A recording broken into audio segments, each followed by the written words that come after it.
Hello everyone. आज हम लोग अपने पिछले लेक्चर को कंटिन्यू करते हुए आगे और कौन कौन से ग्लैंड हैं, उनका क्या क्या फंक्शन है, वो कौन कौन से हार्मोन सीक्रेट करते हैं, किस किस जर्म लेयर से ओरिजिनेट हुए हैं, उसके बारे में फर्दर पढ़ने वाले हैं। जैसा कि हमने कल आपको पढ़ाया था कि हाइपोथैलेमस से कौन कौन से हार्मोन रिलीज हो रहे थे, उनका नेचर किस टाइप का था, उनका टारगेट क्या था, उनका फंक्शन क्या था। तो हमने देखा था कि हाइपोथैलेमस में जो कुछ न्यूरोसेक्रेटरी सेल्स पाए जा रहे थे जो हार्मोन्स बना रहे थे, तो उसमें दो ऐसे हार्मोन थे जो प्रोड्यूस हो रहे थे न्यूक्लियाई के थ्रू और स्टोर हो जा रहे थे कहाँ पे, वो एक्सॉन टर्मिनल में। जैसे हम मान लेते हैं कि हमारा पिट्यूटरी ग्लैंड कुछ ऐसा होता है, इस पार्ट को हम बोलते हैं एडिनो हाइपोफाइसिस या एंटीरियर पिट्यूटरी, इस पार्ट को हम बोलते हैं पोस्टीरियर पिट्यूटरी या न्यूरो हाइपोफाइसिस। ये हो गया हमारा एडिनो हाइपोफाइसिस, ये हो गया हमारा न्यूरो हाइपोफाइसिस। तो हमारे जो कुछ न्यूरोसेक्रेटरी सेल्स थे जो हार्मोन सिंथेसिस कर रहे थे, वो अपने एक्सॉन टर्मिनल में डायरेक्टली यहाँ पे न्यूरो हाइपोफाइसिस में लाकर अपने एक्सॉन टर्मिनल, जिसको हम हेयरिंग बॉडी बोलते हैं, वहाँ पे स्टोर कर रहे थे। तो वो दो हार्मोन कौन से थे, उनका क्या नाम था? तो जैसा कि हमने आपको बताया था, उन दो हार्मोन का नाम था ऑक्सीटोसिन और दूसरा था एंटी डायूरेटिक हार्मोन या वैसोप्रेसिन। तो अब आज हम उन दोनों हार्मोन को प्रॉपर स्टडी करने वाले कि उन दोनों हार्मोन का फंक्शन क्या क्या है। तो हम पढ़ते हैं कि these two hormone produce by different nuclei. ये जो दो हार्मोन्स हैं, ऑक्सीटोसिन और वैसोप्रेसिन या एंटीडायूरेटिक हार्मोन, वो हमारे प्रोड्यूस होते हैं डिफरेंट न्यूक्लियाई से। और वो कहाँ स्टोर होते हैं? एक्सॉन टर्मिनल में, जिसको हम हेयरिंग बॉडीज भी बोलते हैं। और ये कहाँ पे आते हैं स्टोर होने के लिए? Posterior pituitary. इस पोस्टीरियर पिट्यूटरी में हमारे न्यूरोसेक्रेटरी सेल्स अपने एक्सॉन के थ्रू यहाँ पे डायरेक्टली कनेक्ट होते हैं। यहाँ पे जो एक्सॉन टर्मिनल होता है उसको हम हेयरिंग बॉडी बोलते हैं, जहाँ पे हमारे ये दोनों हार्मोन स्टोर होते हैं। उसके बाद हम उनका फंक्शन पढ़ते हैं। तो ऑक्सीटोसिन को हम बर्थ हार्मोन भी बोलते हैं, मिल्क इजेक्टिंग हार्मोन भी बोलते हैं। बर्थ हार्मोन क्यों बोलते हैं? क्योंकि ये हमारे स्मूथ मसल, जो हमारी यूट्रस होती है, उनकी स्मूथ मसल पे एक्ट करता है। क्या काम करता है? कॉन्ट्रैक्शन करवाता है। ये हमारी, मान लीजिए स्मूथ मसल हो गई, स्मूथ मसल्स का कॉन्ट्रैक्शन कराता है ताकि बेबी ईजिली डिलीवर हो सके। हमारी मतलब डिलीवरी ऑफ द बेबी में बहुत ज़्यादा हेल्प करता है ड्यूरिंग द पार्चुरेशन टाइम, मतलब कि delivery of the baby time smooth muscles को कॉन्ट्रैक्ट करता है, जिससे बेबी आगे आता है और जिसकी वजह से वो इनेबल होता है डिलीवरी ऑफ बेबी में हेल्प करता है स्मूथ मसल्स को कॉन्ट्रैक्ट करवा के। इसलिए हम उसको बोलते हैं बर्थ हार्मोन। बर्थ हार्मोन में इनडायरेक्टली कॉन्ट्रैक्ट करवा के बेबी को डिलीवर करवाने में हेल्प कर रहा है। दूसरा, हम ऑक्सीटोसिन को मिल्क इजेक्टिंग हार्मोन क्यों बोलते हैं? क्योंकि ये हेल्प करता है मिल्क इजेक्शन में ड्यूरिंग द लैक्टेशन। जब लैक्टेशन प्रोसेस होती है, जब मदर अपने बेबी को फीड कर रही होती है, उस टाइम मिल्क इजेक्ट करने में हेल्प करता है। कौन हेल्प करता है? ऑक्सीटोसिन। इसलिए हम ऑक्सीटोसिन को मिल्क इजेक्टिंग हार्मोन बोलते हैं। और वो स्मूथ मसल्स कॉन्ट्रैक्ट करता है, इसलिए हम इसको बोलते हैं बर्थ हार्मोन। उसके बाद से हमारे एक तो ऑक्सीटोसिन हार्मोन था जो हमारे हेयरिंग बॉडीज में स्टोर हो रहा था। दूसरा हमारा वैसोप्रेसिन, जिसको हम एंटी डायूरेटिक हार्मोन बोलते हैं। ये हमारा जो हार्मोन है वो क्या करता है? प्रिवेंट करता है डायूरेसिस। डायूरेसिस टर्म का मतलब क्या है? ये डायूरेसिस एक साइंटिफिक टर्म है जिसका मतलब है कि वाटर जब लॉस होता है यूरिनेशन के थ्रू, जब हम यूरिनेशन के लिए जाते हैं और यूरिन के through excess amount of water loss हो रहा है, उसको हम प्रिवेंट करते हैं। तो हम क्या बोलते हैं? हम डायूरेसिस को प्रिवेंट कर रहे हैं, मतलब कि loss of water through urine. Excess जब लॉस ऑफ वाटर होता है यूरिन के थ्रू, तो बहुत ही ज़्यादा वो हार्मफुल है, क्योंकि वो डिहाइड्रेशन हमारे बॉडी में क्रिएट कर देगा, विच इज़ नॉट गुड। तो उसको प्रिवेंट करता है कौन? वैसोप्रेसिन। हमारे जो हम जैसा कि excretory protein and it's elimination chapter में देखे होंगे कि डिस्टल कॉन्वोल्यूटेड ट्यूब्यूल होते हैं और ये हमारा कलेक्टिंग डक्ट होता है, जहाँ पे वाटर जो होती है उनको रीअब्जॉर्ब कर लेता है। यहाँ पे हमारे कुछ टिश्यूज़ पाए जाते हैं, वो उसको रीअब्सॉर्ब कर लेते हैं वाटर को, ताकि वाटर कम से कम लॉस हो यूरिन में, यूरिन के थ्रू। उसके बाद से हम एक बात और जान लेते हैं कि जो वाटर लॉस होता है, इसका मतलब वो डिहाइड्रेशन कंडीशन हो गया। जब बॉडी से वाटर लॉस हो रहा है किसी भी थ्रू, पर हम यहाँ पे यूरिन के थ्रू पढ़ रहे हैं, तो हमारी बॉडी में वो डिहाइड्रेशन मतलब कि पानी की कमी। हाइड्रेशन मतलब क्या होता है? हाइड्रेटेड मतलब वाटर, डी लग गया मतलब कि एब्सेंट। जब हमारी बॉडी में पानी की कमी हो जाती है तो हम उसको बोलते हैं डिहाइड्रेशन कंडीशन। और जब डिहाइड्रेशन कंडीशन या फिर वाटर लॉस कंडीशन आती है, तो उस बीमारी को, उस कंडीशन को हम क्या बोलते हैं? Diabetes insipidus. क्या बोलते हैं हम? Diabetes insipidus. पिट्यूटरी में जो स्टोर्ड हार्मोन होता है एंटी डायरेटिक हार्मोन, उसकी कमी की वजह से क्या होता है डायबिटीज इंसिपिडस, जिसमें क्या होता है excess amount of water loss होने लगता है यूरिन के थ्रू। उसके बाद से अब हम आते हैं अपने दूसरे ग्लैंड पे। दूसरा ग्लैंड क्या था हमारा पिट्यूटरी ग्लैंड। पिट्यूटरी ग्लैंड का ओरिजिन क्या था एक्टोडर्मल। मैंने आपको जो कल ट्रिक बताई थी सिक्योर कैसे हम पता लगा सकते हैं कौन कौन सा एक्टोडर्मल है, कौन कौन सा एंडोडर्मल है, कौन कौन सा मेसोडर्मल है, उसको आप जो पिछला लेक्चर है उस लेक्चर 1 में जाके आप देख सकते हैं कि वो कितनी इजीली हम याद कर सकते हैं। जितने भी हेड रीजन में थे वो सारे एक्टोडर्मल इनो रीजन थे, नेक्स्ट चेस्ट रीजन में हमारे एंडोडर्मल इनो रीजन थे, एडिनो कॉर्टेक्स में बस मेडुला पार्ट जो था वो हमारा एक्टोडर्मल था, बाकी जो हमारा कॉर्टेक्स रीजन था वो हमारा मेसोडर्मल था। फिर हमारे गोनैड्स जो थे टेस्टिस ओवरी वो भी हमारे मेसोडर्मल थे। तो एक ट्रिक के साथ जो मैंने आपको कल बताया था वो आप जाके अगले लेक्चर पिछले लेक्चर में देख सकते हैं, उसमें आप इजीली समझ पाएंगे कि हम कैसे याद कर सकते हैं कि उसका ओरिजिन क्या था, वो किस जर्म लेयर से बना हुआ है। अब हम आते हैं पिट्यूटरी ग्लैंड पे। उसका ओरिजिन एक्टोडर्मल हो गया। हम आपको कल बताए थे कि हाइपोथैलेमस को मास्टर ग्लैंड कहा जाता है। क्यों मैंने आपको बताया था कि इसको मास्टर ग्लैंड कहा जाता है? क्योंकि हमारा हाइपोथैलेमस पिट्यूटरी ग्लैंड को कंट्रोल करता है और पिट्यूटरी ग्लैंड जो होता है वो मास्टर ग्लैंड होता है। तो जो ग्लैंड हमारा मास्टर ग्लैंड को कंट्रोल करेगा वो क्या हो जाएगा मास्टर ऑफ मास्टर ग्लैंड। इसका मतलब पिट्यूटरी ग्लैंड को हम यहाँ पे मास्टर ग्लैंड कह रहे हैं। पिट्यूटरी ग्लैंड को हम लोग हाइपोफाइसिस भी कहते हैं। पिट्यूटरी ग्लैंड का साइंटिफिक नाम क्या है? हाइपोफाइसिस। जो हमारा पिट्यूटरी ग्लैंड होता है एक स्फिनॉइड बोन होती है, जो एक स्फिनॉइड बोन होती है हमारे ब्रेन में, ठीक। वहाँ पे एक कैविटी होता है, उस कैविटी का नाम क्या है? सेला टर्सिका। उस कैविटी का नाम सेला टर्सिका है जहाँ पर हमारी पिट्यूटरी ग्लैंड लोकेटेड होती है।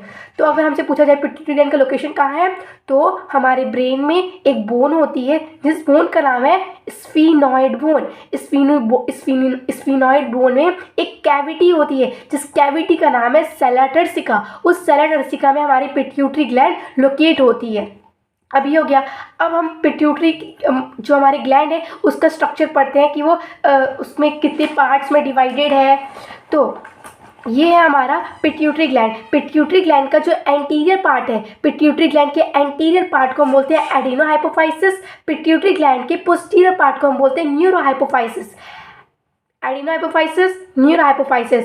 एडिनो हाइपोफाइसिस जो है वो 75% कंस्टिट्यूट करता है क्योंकि ये फर्दर हमारे दो लोब्स में डिवाइडेड है। ये जो एंटीरियर पिट्यूटरी है वो दो लोब से मिलकर बना हुआ है, मतलब कि इसमें फर्दर भी डिवीजन है। इसका मतलब ये 75%, मतलब इसके कंपेयर में ज़्यादा परसेंट का कंपोनेंट, मतलब इसमें दो कंपोनेंट है इसलिए ज़्यादा परसेंटेज ये रखता है अपने पास। और ये हमारा न्यूरो हाइपोफाइसिस, इसमें सिर्फ एक ही लोब है तो ये 25% ही कंस्टिट्यूट करता है। इसमें दो कंपोनेंट है इसलिए ज़्यादा परसेंटेज कंस्टिट्यूट कर रहा है। हमारा जो एंटीरियर पिट्यूटरी एडिनो हाइपोफाइसिस और फर्दर दो पार्ट में डिवाइड है। कौन कौन से? पास डिस्टेलिस, पास इंटरमीडिया। लेकिन ह्यूमन में पास इंटरमीडिया जो है वो मर्ज हो गई है किसके साथ? पास डिस्टेलिस के साथ। मान लेते क्या ये क्या हमारा पार्स इंटरमीडिया है। ह्यूमन में पार्स इंटरमीडिया पास डिस्टेलिस दोनों आपस में मर्ज हो गए हैं, इसलिए जितने भी हार्मोन्स होते हैं हमारे एंटीरियर पिट्यूटरी के वो हम खोल देते हैं डायरेक्टली सारे किससे बिलोंग कर रहे हैं? पास डिस्टेलिस से। लेकिन in animal where pars intermedia is separate, it has only one hormone, melanocyte stimulating hormone। लेकिन कुछ एनिमल्स ऐसे होते हैं जिसमें पार्स इंटरमीडिया जो होता है वो पार्स डिस्टेलिस से सेपरेट होता है। उसके पास सिर्फ एक हार्मोन होता है। कौन सा hormone? Melanocyte stimulating hormone. Melanocyte stimulating hormone MSH सिर्फ एक ऐसा हार्मोन है जो पार्स इंटरमीडिया जिनमें कुछ एनिमल्स में सेपरेट होता है, तो उसमें हम लोग को देखने को मिलता है। हमने आपको डायबिटीज इंसिपिडस केस बता ही चुका है कि ADH की जब कमी हो जाती है तो उसकी वजह से हमें डायबिटीज इंसिपिडस होता है जिसमें एक्सेस लॉस ऑफ वाटर होता है थ्रू यूरिन। अब हम बात करेंगे कि पिट्यूटरी ग्लैंड में कौन कौन से हार्मोन है, उनका कहाँ कहाँ टारगेट है और उनका फंक्शन क्या है। तो पहला आता है ग्रोथ हार्मोन। ग्रोथ हार्मोन को हम सोमैटोट्रोपिन भी बोलते हैं। ये हमारे एक्ट करते हैं जनरल बॉडी पार्ट्स पे और इनका काम क्या है कि बोन का इलोंगेशन करवाना। इलोंगेशन मतलब कि लेंथ जो है उसको इंक्रीज करना। हेल्प करता है इन प्रोमोटिंग, हेल्प करता है किसमें? In growth. कैसे? By promoting elongation of bone. मान लीजिए बोन है, इस बोन को इलोंगेट करने में, इस बोन को मतलब कि हाइट इंक्रीज करने में हेल्प कर रहा है। और हेल्प करता है किसमें? कार्बोहाइड्रेट, प्रोटीन, फैट मेटाबॉलिज्म में। दूसरा आता है मेलानोसाइट स्टिमुलेटिंग हार्मोन। इसका टारगेट क्या है? ऑब्वियस सी बात है, मेलानोसाइट स्टिमुलेटिंग हार्मोन, मतलब कि मेलानोसाइट टारगेट होगा। मेलानोसाइट, साइट मतलब क्या होता है? सेल, जो सेल्स हमारे मेलानिन सिक्रीट करते हैं उस पे इसका टारगेट होगा। इसका काम क्या होता है? डिस्ट्रीब्यूशन करवाना मेलानिन पिगमेंट का। मेलानिन जो पिगमेंट होती है, जो हमारे डार्कनिंग ऑफ स्किन के लिए रिस्पॉन्सिबल होती है, जिसमें जितना ज़्यादा मेलानिन होता है उसका कलर उतना ज़्यादा डार्क होता है। इस पैटर्न को डिस्ट्रीब्यूट करने के लिए हमारे मेलानोसाइट पे मेलानोसाइट स्टिमुलेटिंग हार्मोन एक्ट करती है और ये फंक्शन करवाती है। तीसरा आता है प्रोलैक्टिन हार्मोन। प्रोलैक्टिन हार्मोन हमारे मेमोरी ग्लैंड पे एक्ट करती है। क्या करवाती है? लैक्टोजेनिक। लैक्टोजेनिक मतलब होता है मिल्क की सिंथेसिस करवाना। ऑक्सीटोसिन जो है वो इजेक्शन में हेल्प कर रहा था, मतलब कि मिल्क के इंजेक्शन में हेल्प कर रहा था, लेकिन प्रोलैक्टिन क्या करता है? मिल्क की फॉर्मेशन में हेल्प करता है, सिंथेसिस में हेल्प करता है। इस बात का ध्यान रखेंगे।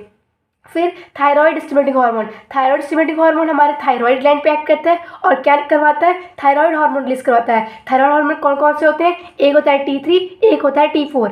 उसके बाद से एड्रेनोकोर्टिकोट्रोपिक हार्मोन, ये कहाँ एक्ट करते हैं हमारे? ये हमारे एड्रिनल ग्लैंड के कॉर्टेक्स, जो आउटर एरिया होता है, हमारा जो एड्रिनल ग्लैंड होता है उसका जो कॉर्टेक्स एरिया उस पर एक्ट करता है। और एड्रेनोकोर्टिकोट्रोपिक हार्मोन जो है वो हमारे कॉर्टिकॉइड को रिलीज करवाने में हेल्प करता है। फिर आता है हमारा गोनेड्स हार्मोन। इन दोनों को साथ में हम गोनेड्स हार्मोन बोलते हैं।